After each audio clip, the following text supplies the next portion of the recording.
and showcased works of 89 artists from 23 countries. So there have been 4 editions of the Biennale so far, and the next edition is supposed to be in 2020. We don't know how it will pan out given the situation.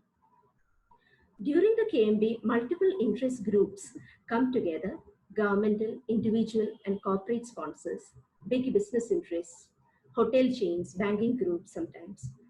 This is a scenario comparable to events of a similar nature across the globe.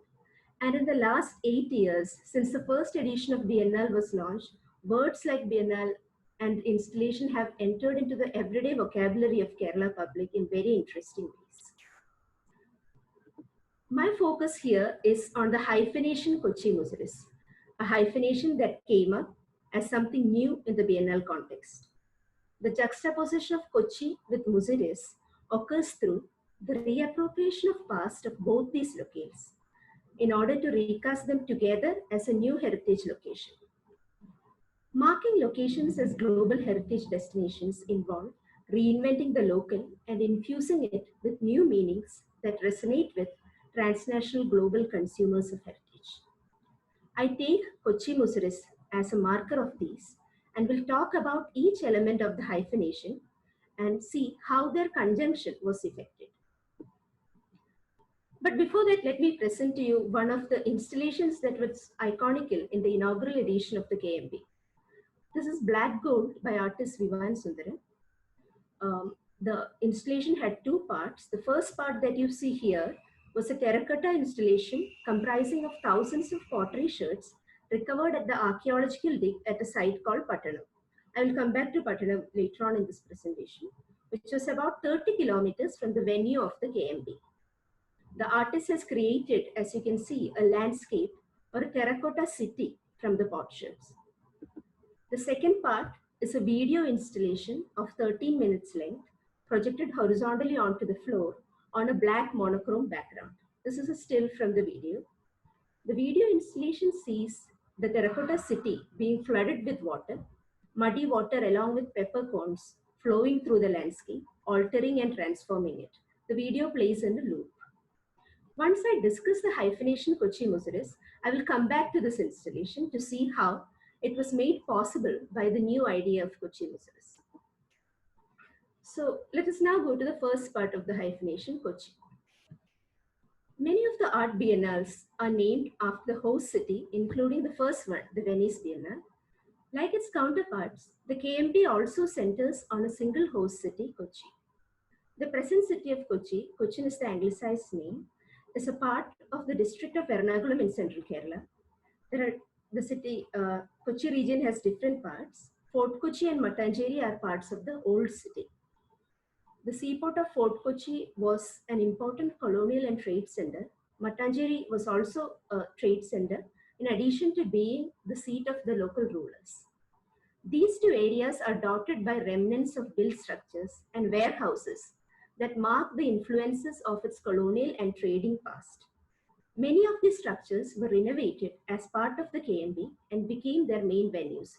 You see 2 of them in the screen now. In the post-independence period, the urban and administrative activities of Cochin has shifted out east to a place called Ernakulam. The venues of the KMB are spread all over the region. However, there is a definite concentration of the venues in the old city.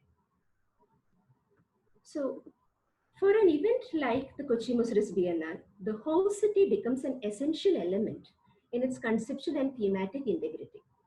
In branding Kochi as the apt location to bring together artists and others from across the globe, cosmopolitanism has become the key catchword. If you see, there are 2 quotes on the screen. If you look at the second quote from the mission statement of the Biennale, we see that Kochi's appropriateness to host an event like the KMB is by virtue of its multicultural cosmopolitan past. The choice of Kochi is legitimized by reference to its significance as a commercial hub, which is understood as a result of continuity with a past of urban mercantile cosmopolitanism. Kochi as a center of commerce saw the trading of the Portuguese, Dutch, and British and their colonial interests vying for political and economic control from 1500 CE. The commercial significance of Kochi also attracted people from China, the Middle East, different parts of the subcontinent like Konkan, Gujarat, etc. The narrative of Kochi's cosmopolitanism focuses on the past as a site of convergence for political, commercial, and religious interests from different parts of the globe. This is a past that can be accessed through the surviving and vestigial architectural forms like the Biennale venues that we saw, and through a religious and linguistic profiling of its population in the present. Thus, the idealness of Kochi as the host city does not reside in its present. The cosmopolitan conditions of Kochi are latent and can only be sought in Kochi's past. Now let us go to the right-hand side of the hyphenation Muziris. The historical Muziris, as many of you are familiar with, was a port that was active in the early centuries of Christian era and played a significant role in the Indo-Mediterranean trade networks of the period. A number of Greco-Roman and Tamil texts of the time talk about Muziris. The popular and historiographic understanding of Muziris equated it with the present-day Kodungalur that you see in the map in Thrissur district of central Kerala until recent years. So Kodungalur is around 30 kilometers north of Kochi. Apart from the textual references such as above, archaeological indications associated with the port for the period was absent till the late 1990s. A village called Pattanam near the town of Paravur in Ernakulam district came into archaeological notice around the period. Pattanam is also marked in the site. It's about 10 kilometers south of Kodungalur. The site underwent multiple seasons of excavations and explorations from 2004 onwards. It yielded evidences and artifacts that pointed to Mediterranean, West Asian, and Chinese contacts, as well as connection to the hinterland. The site's peak activity period corresponded to the time frame when Port Muziris was believed to have been active. So these factors, along with certain geological indications, led the excavators to hypothesize that Pattanam could be ancient Muziris. Even though Kodungalur and Pattanam were only about 10 kilometers apart, this new equation led to, it troubled the existing ideas about the location of the port. This led to claims and counterclaims at a popular level in the early years, and this offers an interesting discussion itself, but I won't be going into that now. The excavations and the debates surrounding the location of Muziris entered into popular discourse in a major way from the initial years of excavations, with the word Muziris acquiring an instant recognition and the status of a brand in the entire belt. So parallel to these developments, the government of Kerala initiated a heritage project, which was primarily tourism oriented, called the Muziris Heritage Project in 2006. The project visualizes a heritage scape called the Muziris Heritage Site with a territorial spread of over 150 kilometers square. And both Pattanam and Kodungalur falls within this geography. It incorporates a number of sites with different chronological and religious reference. It also integrates landscape elements like waterways and living forms of heritage. So prior to the conceptualization of Muziris heritage projects, all these sites were not understood as part of a single site. The project is able to conceive of a single heritage site by invoking a particular narrative thread, which suggests that Muziris was a location with over 2000 years of history that welcomed successive waves of people from different parts of the globe, as well as belonging to different religious traditions. The project is thus based on a utopian imagination of Muziris as a proto-cosmopolitan global nucleus. This possibility of imagining an integrated heritage locale was totally absent prior to the excavations at Pattanam. What the excavations did is the identification of Muziris with this site, I would argue, figuratively rooted the floating idea of Muziris to a territory. And the project in turn fell back upon this sense of reality to build the storyscape of proto-cosmopolitanism. So we have the cosmopolitan past of Kochi and the proto-cosmopolitan past of Muziris.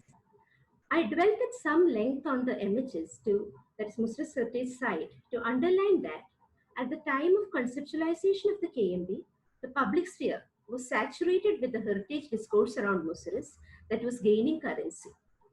Hence, much like Kochi, Muziris becomes a proto-cosmopolitan welcoming space, a utopia of cultural coexistence in antiquity, centered on maritime commerce. Thus, we see the heritage discourse built for Muziris could have an easy resonance with the Biennale narrative for Kochi as well. Cosmopolitanism is defined here in much the same terms for Kochi and Muziris. Hence, if it is possible to connect the two locales, it would provide Kochi with great time depth, making it an even more apt location for the Biennale. So the potential of this connection was in fact recognized as an afterthought. The Kochi Muziris Biennale was initially just the Kochi Biennale, and it changed its names to Kochi Muziris Biennale on 3rd December 2010 through an order of the Government of Kerala.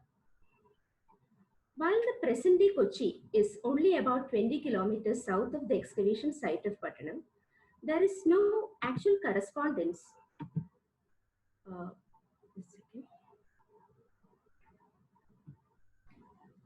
There is no actual correspondence between the Muziris heritage site and Kochi. How then does the hyphenation of Kochi Muziris become possible? Muziris is evoked time and again in the promotion material and official statements of the KMB as a mythical predecessor of Kochi. Here the word mythical is of significance, as the connection between Kochi and Muziris is not predicated on historical authentication, but on a prevalent myth of a flood. The story is like this. In the year 1341 CE, a major flood led to the significant geological changes leading to the formation of the harbour of Kochi. In association with this narrative of flood, it is often added that Kodungalur, which had been the center of trade till then, lost its prominence owing to the same flood and other historical reasons. The mythical flood here becomes the link between Kochi and Muziris, and the Biennale uses it in such a way that it helps form a narrative of continuity.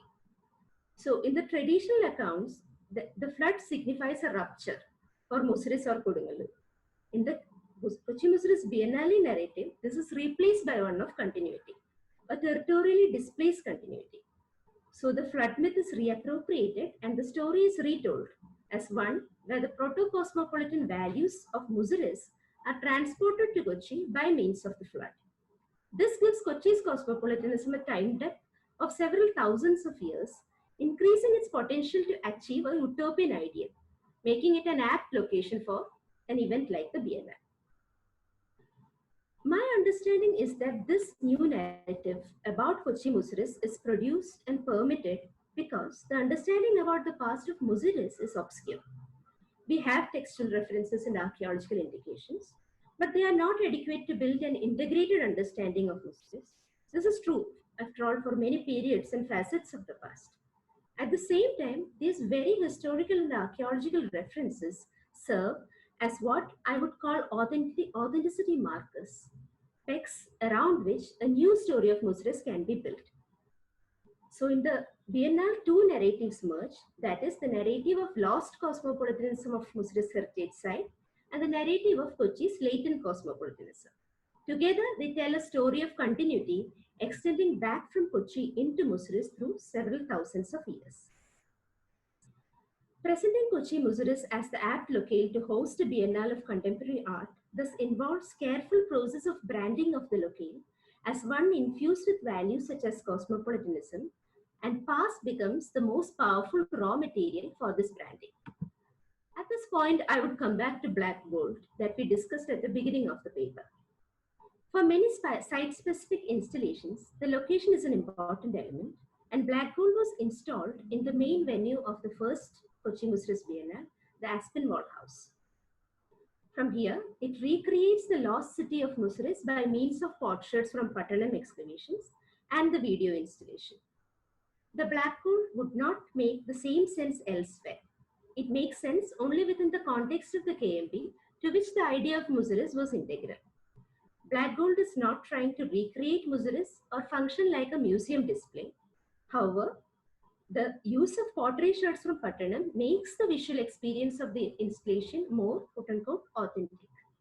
The artist himself points out that the installation capitalizes on the aura of the potsherds, gained through its materiality, age, and the fact of being dug out.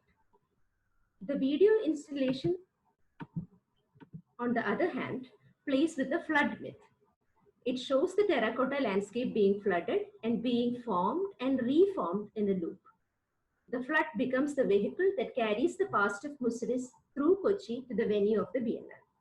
Thus, juxtaposing Kochi with Muziris leads to the blurring of boundaries between the Muziris heritage site and Kochi, forging new heritage imaginations in the region.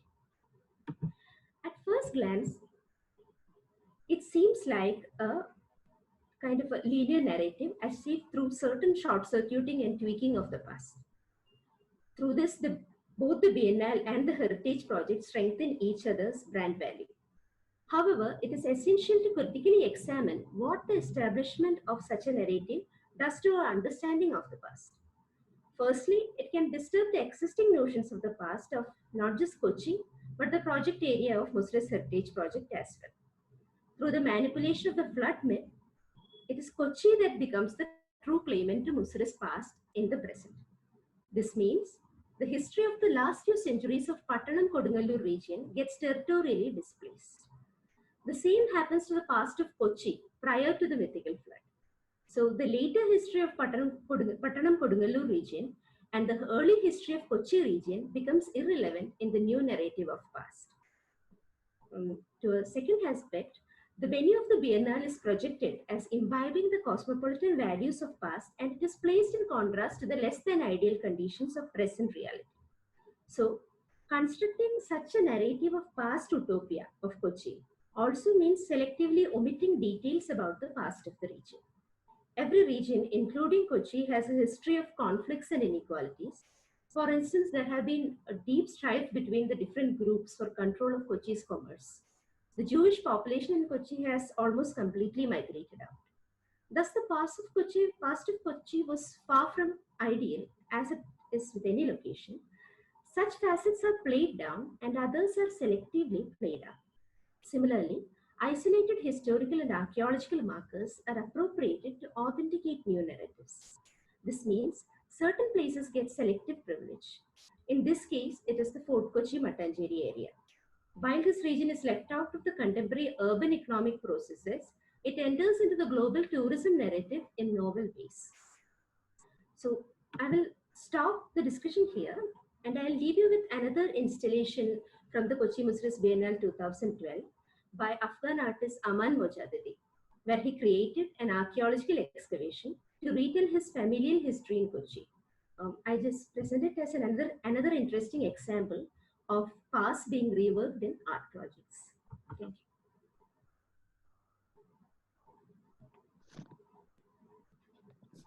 Thank you, Rachel. Can we have Vijayshree's presentation? And again, those of you who have questions, I've already messaged you, but you can type in your messages, your questions for Rachel and Vijayashree in the chat box. We'll put it to them at the end of the talks. Yeah, thanks.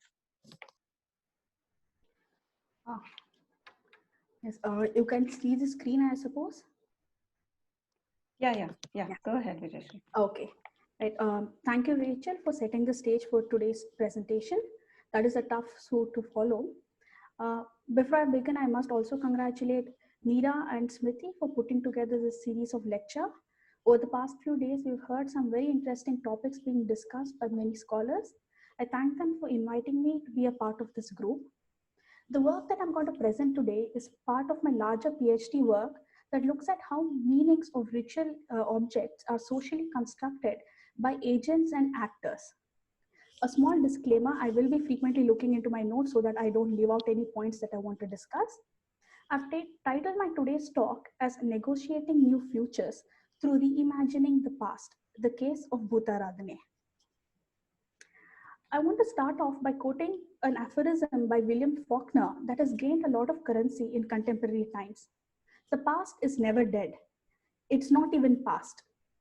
The diverse, idiosyncratic, intangible cultural heritage practices are frequently employed as scaffoldings by minority communities to construct their identities, articulate their histories, and locate themselves in a globalized world. In my talk, drawing from my extended field research in the region of Tulunadu, I try to examine two aspects. One, how intangible ritual heritage of Bhutaradhane has become a symbol for self-assertion and gets entangled in identity politics. Two, how within the ritual, subaltern caste groups are reinterpreting their association with the past and reshaping ritual practices with an aspiration to forge new futures.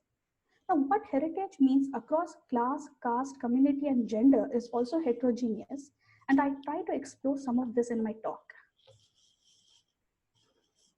To provide some context, let me quickly introduce the region of Tulunadu and the cult of Bhutaradhane. For those of you from Karnataka, you probably will be familiar with both of this, but for the benefit of others, kindly bear with me. Tulunadu, the land of Tulu, a language spoken here, is located geographically on the west coast within the southern state of Karnataka in India. Its distinct identity stems from its deep-rooted history and diverse socio-cultural practices. Though Tulu is the most widely spoken language here, the region as such is multilingual, with the presence of languages such as Kannada, Konkani, Byari Bhashe, Kunta Kannada, and Urdu. In spite of its continuous interface with different cultures, Tulunadu has retained its distinctly unique practice of Bhutaradhane.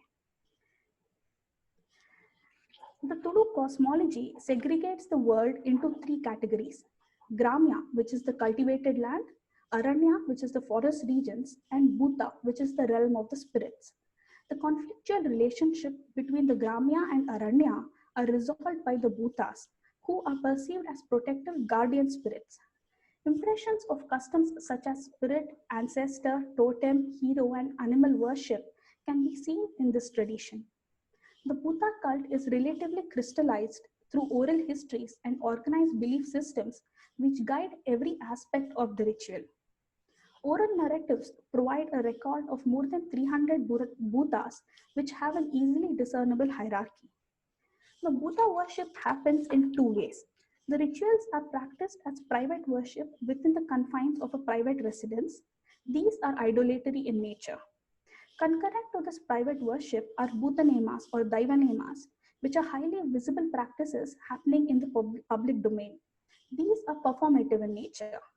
On your screen, you will see some images from the field. The images on the top point to how the Bhutas are worshipped in the private homes. Here, something as simple as a coconut or a rock can be venerated as Bhuta. They also find expressions through material culture in the form of wooden sculptures or metal masks. The images on the below show how Bhutas are worshipped in the public domain in terms of an elaborate ritual. And depending on the Bhuta that is being worshipped, the mask can be worn differently during the performance.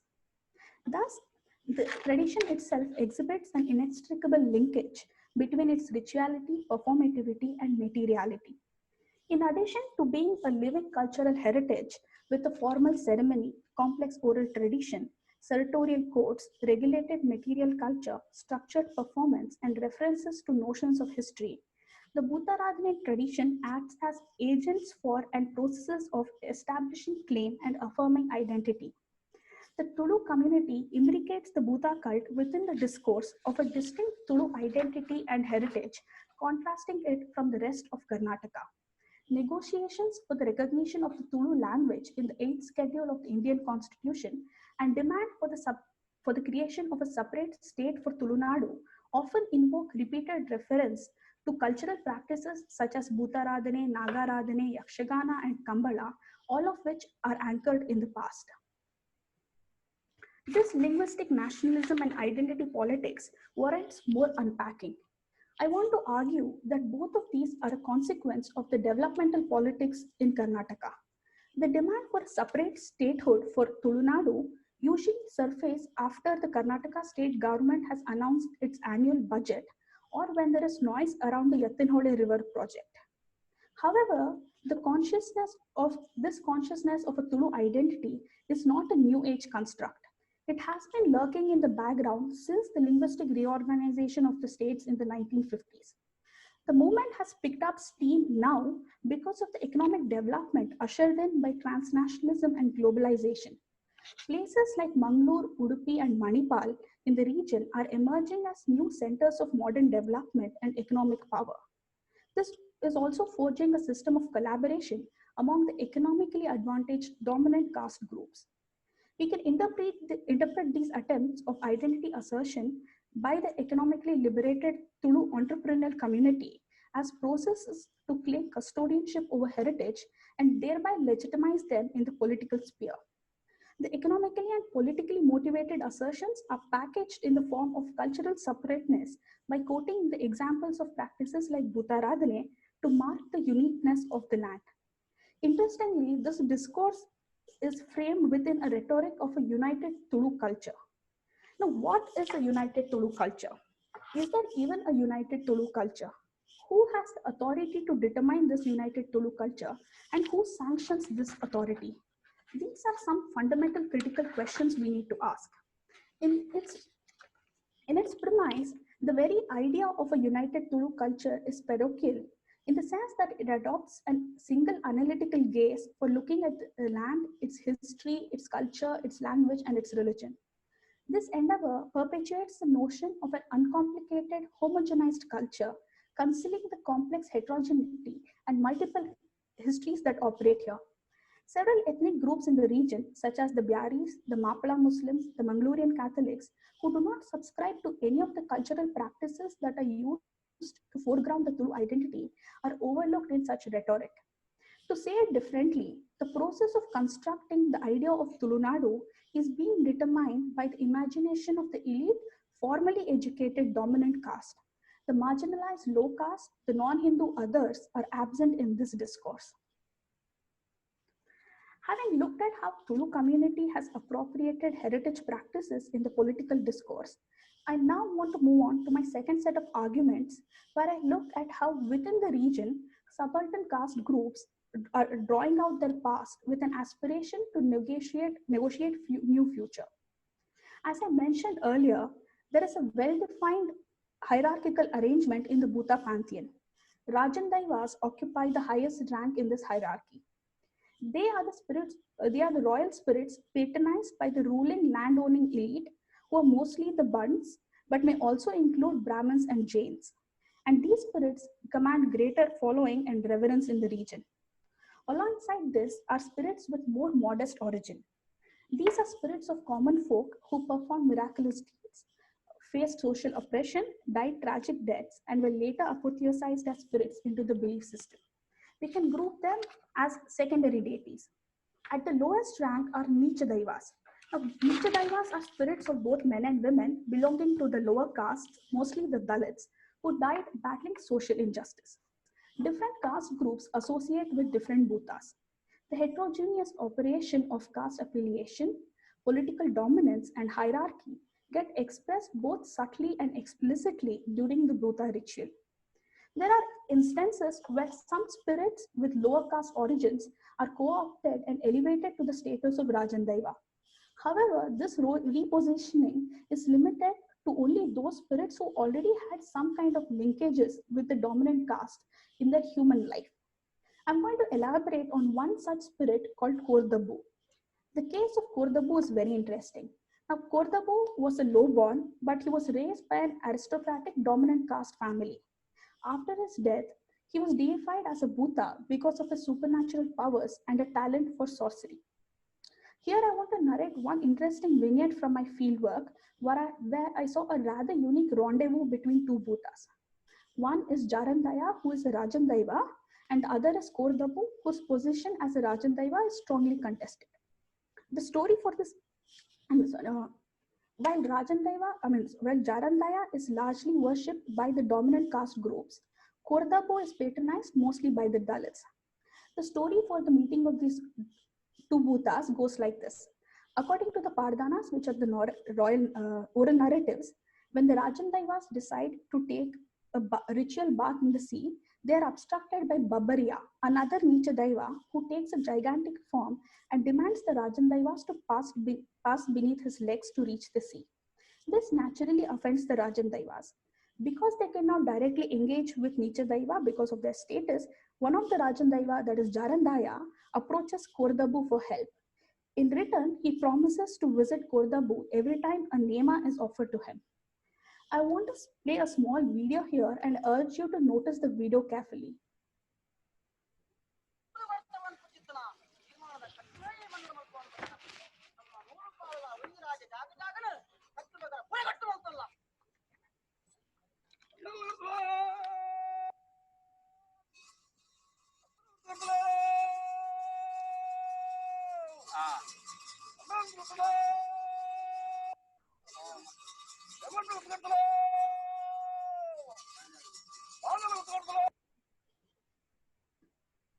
Yeah. The video shows the meeting between Jarandaya and Kordabu. In most Jarandaya Nema, the customary meeting of the two Bhutas is enacted. A procession from the nearest Kordabu shrine comes to the Jarandaya temple. The entourage, including the Patri, who is the priest on whom Kordabu has manifested, is stationed outside the temple complex. Kordabu, though a Bhuta, owing to his low birth, and also because of the narratives of ritual impurity associated with the Nalikes, a marginalized caste group who impersonate this Bhuta, they cannot mingle freely with Jarandaya inside the temple, a temple which is a space patronized by the dominant caste. Hence, Jarandaya is brought outside the temple complex to interact with Kordabu. The nature of this interaction is also noteworthy. It doesn't happen on an equal footing. The Jarandaya is mounted on a chariot. Kordabu, a commoner in front of Jarandaya, should always be standing. Now, Jarandaya demands the report of the village affairs, which Kordabu promptly provides. And after this brief reunion, both the Bhutas return to their respective temples with the promise of meeting again the next year. The images on your screen on the left, you can see Jarandaya on his bandi, which is a chariot. And on the right, on the top, is Kordabu, who is announcing his arrival to Jarandaya. And on the bottom is the pedestal, which is at a remote corner of the temple. The entire entourage of Kordabu has to be stationed in this pedestal, and the community who come with the entourage has to be standing in this particular pedestal. They cannot move around freely in the temple complex. Presently, there's a lot of contestation between the Dalit groups who associate with Kordabu and the dominant castes regarding the status of Kordabu. The former, seeking upward mobility, argue for an elevated status of Kordabu in the Bhuta pantheon, whereas for the latter, he doesn't qualify for this position. We can see these aspirations and reservations subtly play out in the meeting of the two Bhutas. From the past few years, we see an increase in the number of temples built for Kordabu, especially in Dalit colonies. The visualization of Kordabu in these temples emulates the other Rajan Daivas. We could interpret this as a move to legitimize their claim by invoking the symbols and imageries of the dominant. This appropriation of Kordabu serves a twofold purpose. They seem to function both as a new form of agency for the subaltern and a resistance of caste injustice. The whole enterprise is based on the assumption that this cultural mobility would translate into social respect and political upliftment. Not just Kordabu, there are many minor deities like Guliga, Rahu, Tanimaniga, Koragaja, Babariya, which are patronized mostly by the marginalized Dalits. And there are many shrines mushrooming in this region for these gods. These shrines are built and maintained by the Dalits themselves with very minimal interference by other caste groups. These kinds of discourses are pointing towards the struggle to break away from the historical injustice that is prevalent and can be seen as ways to secure a more respectable future for the associated Dalit groups. For the Dalits, this cultural appropriation of heritage is an attempt to establish, consolidate, and affirm their identity. These attempts also often result in the commodification of heritage. The subaltern's claim for the Rajandaiva status or the subsequent denial of it by the dominant groups can be couched in the contemporary caste politics of the region. Here we see the marginalized subaltern groups push back against the epistemological isolation of their caste and challenge the restrictive discourse by invoking a historical entity from the past and appealing to the cultural memory. Interestingly, this non-political grassroots form of Dalit assertion has led to schism amongst Dalit subcastes, further intensifying caste tensions in the region. Intangible cultural heritage, as such, reflects the heterogeneous nature of human beings. Unlike the tangible material heritage, intangible heritage is susceptible to dynamic transformation because of the ephemeral nature of the human body and mind, which is its conduit. Social changes and aspirations have a direct bearing on determining the practice of this heritage.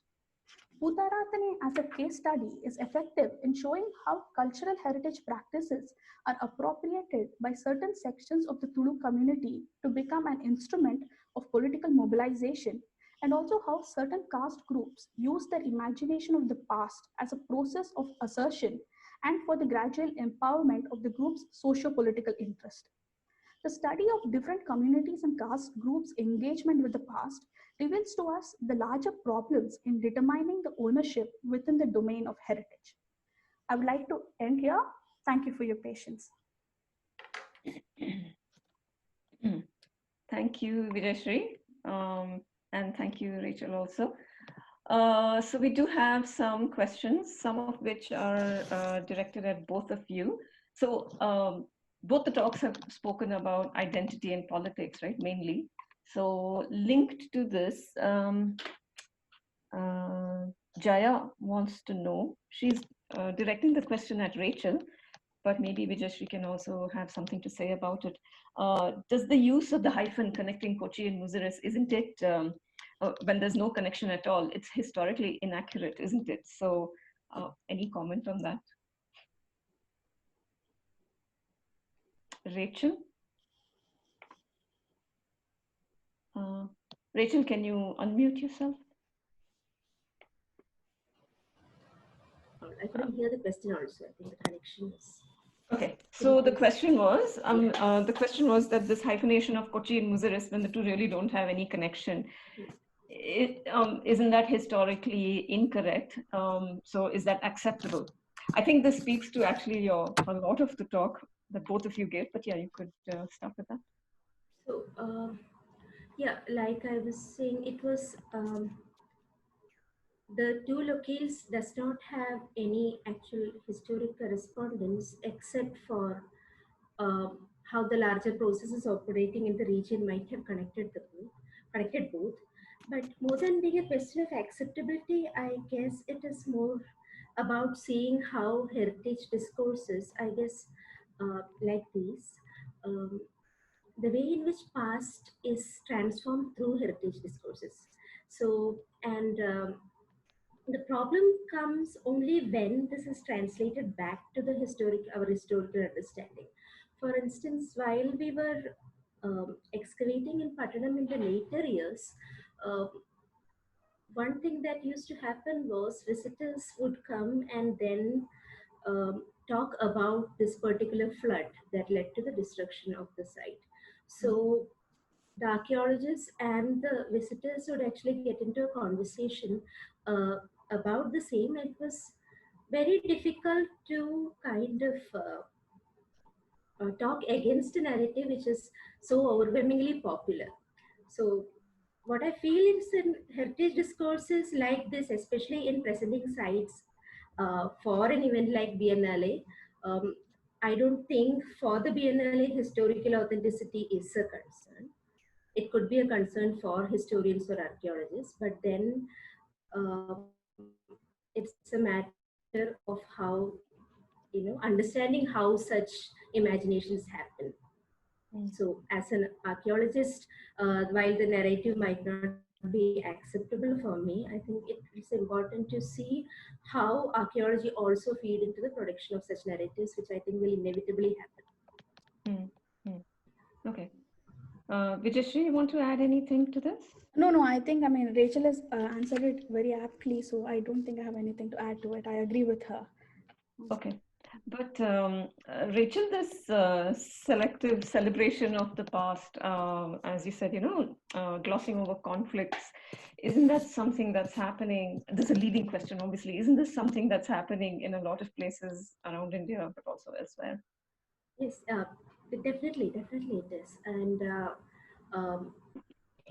not just in the case of Biennale, in the case of Muziris Heritage Site also, in many other discourses of the past happening around India and the world, this happens. And however, it has an interesting element in that the conflicts are usually glossed over, especially in this initial phase. For instance, once this idea of Kochi Muziris is established, there is a way in which conflicts are also appropriated into them. You can talk about the conflict once you have kind of a grand narrative. It obviously is problematic, but that also happens. I am not saying that I am for the entire Kochi Muziris narrative. What I'm saying is that It is a way of establishing a grand story or to build a kind of a heritage discourse. And once that grand story is established, like in the Biennale, you see more art works talking about conflict in the later years. So it is made possible there. Mm. Mm. Now, if I could just add to that, Yes, please. Also when certain practices from the past or certain pasts are being brought out to the present to talk about identities. Also, it's interesting what aspect of the past is retained and what part aspect is kind of silenced. Right? I can speak from my field where every time there's an idea of Tulu heritage or Tulu history, everyone wants to talk about Kambalas or Yakshaganas or Bhutaradhane. But I mean, in the case of Kambala, there's a huge, strong narrative of oppression involved with the sport itself. But the kind of way it's being packaged is as an indigenous native sport form, which has to be preserved. Nobody wants to talk about the kind of oppression that happens within the sport, or in the case of Bhuta Radhane, the different caste groups who are involved in the Bhuta ritual, and the narrative is always simplified, saying all of these caste groups have certain designated roles to play. But there's a lot of, I mean, if you scratch beneath the surface, there's a lot of tensions in the ritual itself, and none of that gets expressed when they're using these historical like heritage ideas of heritage to talk about identity. None of these complicated issues are brought to surface. Mm-hmm. Okay. So there are a couple of questions asking very specific things, because I think both the things that you spoke about were not very familiar to many people. So let's just get those out of the way. Also, Rachel, Pradita Nambiar wants to know, what's the origin of the name Muziris? We have the textual references to Muziris from the late centuries BC to early centuries AD. So in Tamil sources, you hear about Muchiri or Musiri Pattanam, and in Greco-Roman sources, you have Muziris mentioned. So it is I mean, there are different versions of the name mentioned in all these textual sources pertaining to the late centuries BCE to early centuries of the Christian era. So it is from there that the name comes. And you have, we have like a handful of sources mentioning the name. Okay. Okay. And Vijayashri, Pradita also wants to know, is the Bhutaradhane similar to Teyyam in Kerala? The idea of it mostly is the same. There are also certain shared gods between Bhutaradhani and Teyyam, but in terms of the caste groups that are involved in both of these rituals is quite different in terms of patronage and the kind of aesthetics that is involved in the practice of these rituals. It is different, but the idea roughly is the idea of venerating ancestors and spirits and animals and totems in the region. So in terms of the philosophical idea, it is more or less the same, but in the way it is practiced, it's quite different from the both of them are very different. Okay. And Shalini Vineet wants to know, are Malayakshi, Nilsanayaka, Nyasanayaka, Timanayaka, are these, is this also part of the Bhuta pantheon? She says, go ahead. No, I haven't. These are interesting because I haven't come across these names in my research, at least. Okay. And like I said, I mean, there are different Pardhanas. Pardhanas are local oral narratives that talk about the Bhutas. And we have a record of around 300 Bhutas based on the Pardhanas. But every time new research is being done, certain new names are also keep emerging.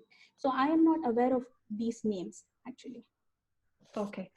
And so Karthikeyan Tyagarajan says, is there any similar tradition in any other part of India which is used for political upliftment?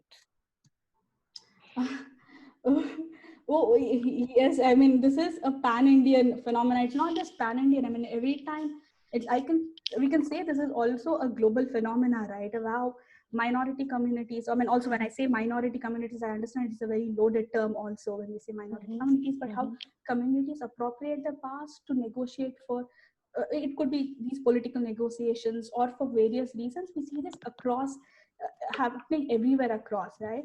And in, I mean, in the context of India, the best example I can think of is what is happening with the Northeast, right? With the Hornbill Festival, where every time, I mean, particularly with the Nagaland, and how they're using the Hornbill Festival to I mean, they're using their tribal heritage, their tribal past to talk about how Nagaland, I mean, has its own cultural heritage, and even if you can't club it with the rest of the other states of Northeast, so the kind of the Hornbill Festival seems to be doing something like this, I believe. So we can see this happening everywhere, actually. Okay. Okay. Lokesh wants to know, are there dedicated nemas for Kordabu, and if other castes are involved with the worship of the Kordabu nemas? Yes, I mean there are dedicated nemas for Kordabu, and also Kordabu is now being rechristened. He's been called Babu Swami. He's called Kota the Babu. Somehow there is all these very interesting Brahminical narratives that associate Kordabu with Babruahana of the Mahabharata tradition. So all of this are happening, and there are very dedicated nemas involved. And in terms of who are the caste, when the communities involved in this, though it has to be patronized by the upper caste band, the roles of the patri, that is the priest, is always performed by the communities who patronize Kordabu, which is the Mundala community here. And the priest is a Nalike, who is also a marginalized Dalit. But we don't see, I mean, as opposed to the other bhutas where you see the participation of almost around 16, 17 caste groups, in the case of Kordabu, there's only basically, it's the dominant, I mean, the most important are these two Dalit communities, but the patron is somehow the Bant. Okay. Okay, so I have a question directed at both of you here. So Rachel, you speak, your research and your talk was largely about an archaeological site.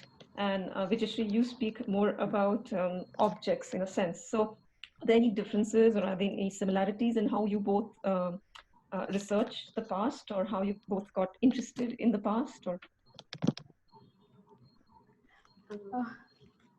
Rachel, you want to go first? Right. That I can talk about how I got into this particular field. It was actually through my participation in the Pattanam excavations, and that was the one of the first excavations I participated in, and I had the opportunity to work with it over a period of time. So a lot of these public discourses that were happening were also happening at the same time, and invariably one got involved with it, and it was in a sense trying to make sense of that, which led to my later PhD work. So it was something which these sort of ways in which the archaeological sites were getting involved with the present concern was something which was observable in all the different sites I've worked in, but in very, very different ways. So, and invariably having an effect on how archaeology is practiced on those sites. So it was more from that sort of experience that I tried to go into this aspect of archaeology and of past. Well, in my case, we were just talking with Arvind about how I got interested in the whole Bhuta rituals. So, I mean, I'm a student of art history, and when I was studying in Delhi, I saw a very interesting exhibition called "The Body in Indian Art," where I saw huge wooden sculptures of Bhutas being displayed in the National Museum. And being from Karnataka, I was surprised by my inability and my lack of knowledge in this particular tradition. And then as I went to so many other museums in the country, I used to always come across a lot of Bhuta sculptures or Bhuta masks, and that got me interested in looking at this tradition. And when I went to the field, I realized that there are much larger questions that I need to be asking. It cannot be just restricted to materiality and objects, but there are larger social processes and issues which are determining the way the objects are being incorporated in rituals. So that is how my idea for looking at this whole work, I think, developed actually. okay. Uma Tanuku has a very interesting comment, which I will read out, and maybe you both can react to that. She says, while appropriating the past, their gods are those who occupy the same place as their devotees do. So why are we not able to imagine an art form that breaks from the past and its shackles?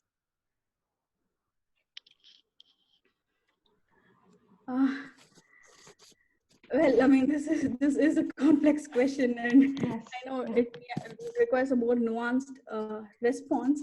But yeah, I can't give a quick response to this. It is something that I want to think about and then respond. So perhaps I can like write to her personally when I can think of an appropriate response for this question. Okay. Rachel, would you like to add anything to that? Not in this moment, like you said, it's something that needs more thought. I've not really thought on those lines. Okay. Okay. One final question, which is again a specific thing about Muziris. So Kumaran Ilangovan says, in Tamil, Cheri refers to a settlement in the fringe, on the fringe. So do you think Mucheri could be a fringe settlement to Pattanam and hence actually refer to Kochi?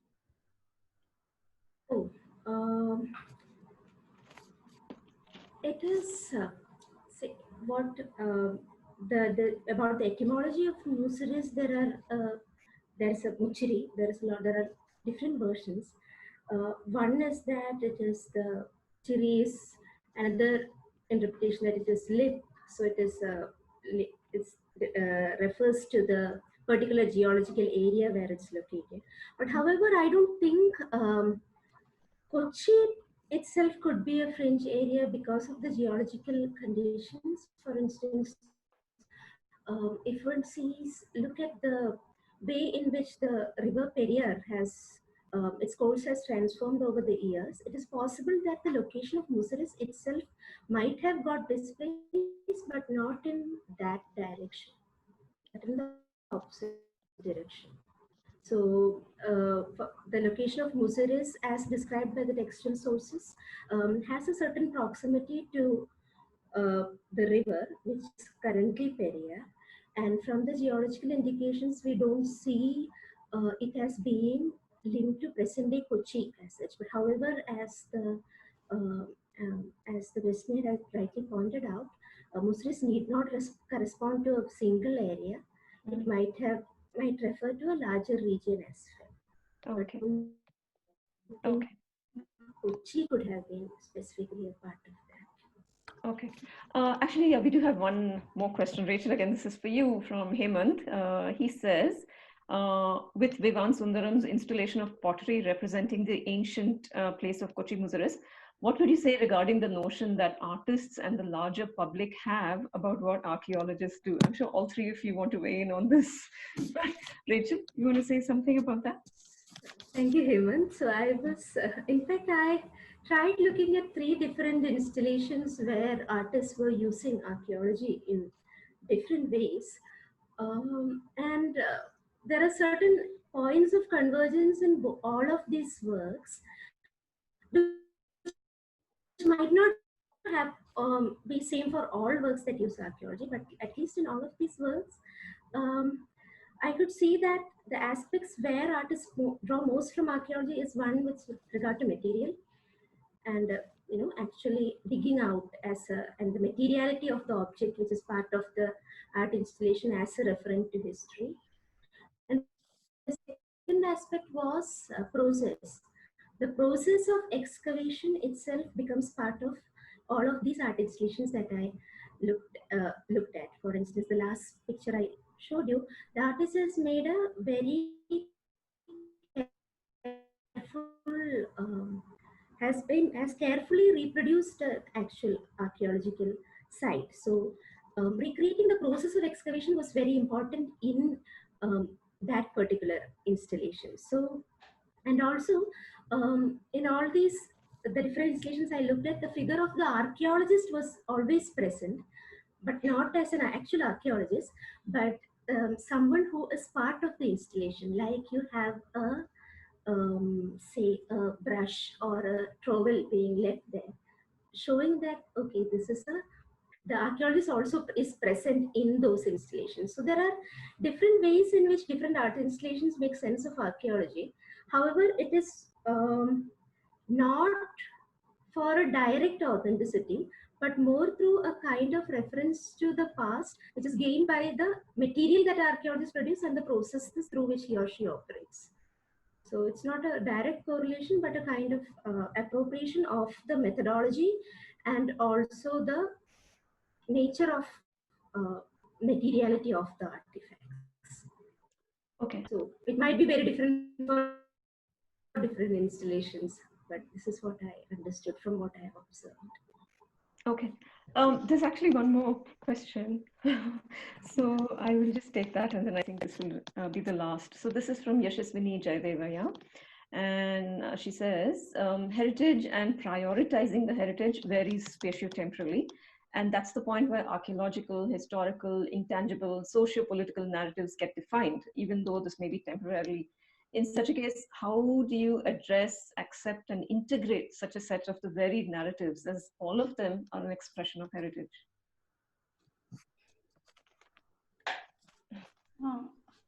That is what I was also trying to say at the end, that there is no easy way to, when we talk about heritage, that there's no easy way to comfortably fit all of this into one narrative, right? It also, the more we look into it, the more it becomes apparent to us that the domain of heritage and the domain of, and how do we determine ownership of heritage and whose voice should we have to be heard when we talk about heritage. I think it is a very complex problem, I would say, and there's no easy way. And I don't know if there is a very quick answer to your question, right? I think we really need to think more about it, I feel. Yeah, I would agree. I mean, as someone who's been in this field of related to heritage for the last 12 years, this is something that we also are trying to think about every day. And as you said, there's no simple answer. Rachel, you want to add something to that? No, I would largely go by what both of you said. There is no easy way of, you know, prioritizing one or the other of these discourses of heritage. And I think in each of the cases, we have to keep rethinking on, reflecting on the multiple narratives. Yeah, can I add one thing? Yeah. So I actually have something to add to what you guys were discussing, in that I agree with what you all three said. So in that instance, I wonder how useful case studies are, like the ones that you guys are doing, in bringing out, you know, these heterogeneities. And also then how do we, you know, like understand it further from that? Like, we see the differences, but what could be the way we then try and like I don't have an answer to it. So I'm not trying to throw you into the deep end, but it's more like a question just that I've been thinking on. Okay, I think this is a good point at which we should stop this discussion. Just this idea, just this recognition, and this putting this thought out there that there are multiple discourses, there are multiple kinds of heritage, and multiple claimants and stakeholders in it. So, Smriti, would you like to thank you, Rachel and Vijayashree, both of you, for some really interesting talks. Smriti, would you do the honors? Yeah. So thank you so much, both of you. It was, like Meera said, it was both really, really interesting. And I think that I mean, I do think sometimes these conversations can seem really uncomfortable, and we can, you know, we can all differ between ourselves as well in how we see it, right? But nonetheless, I think it's not just about reflecting on this relationship between the past and the, you know, present, which is really important. But I think it's also, as researchers, us reflecting on how we are seeing it as well, right? Like, today, I mean, I saw on Twitter that somebody had written about how white the world archaeology is globally, and, you know, representation in archaeology, and how it's quite homogenized and it's not really heterogeneous in terms of researchers in archaeology. And I was reflecting that from a South Asian or an Indian perspective. I mean, again, I don't have any answers, but I think that's where we need to also think in terms of researchers, where we're coming from, and like the idea of objectivity, you know, how subjective we all are as well. And so I have to thank you both so much for also sharing how you got into the research in this instance as well, because I think sometimes also journal articles, or the way we talk about it, don't talk about what we think, or, you know, what we are going through in the field, where, you know, whatever we represent in terms of our own identity. So thank you so much for sharing this with us, and thank you all so much. So the talk on Monday is by Rajashree, and he's going to be talking about textiles, trade, fundamental force, and sensory experiences on it, and we hope to see you again. Thank you so much. Thank you. And thank you everybody for coming, and we'll see you on Monday. Bye-bye.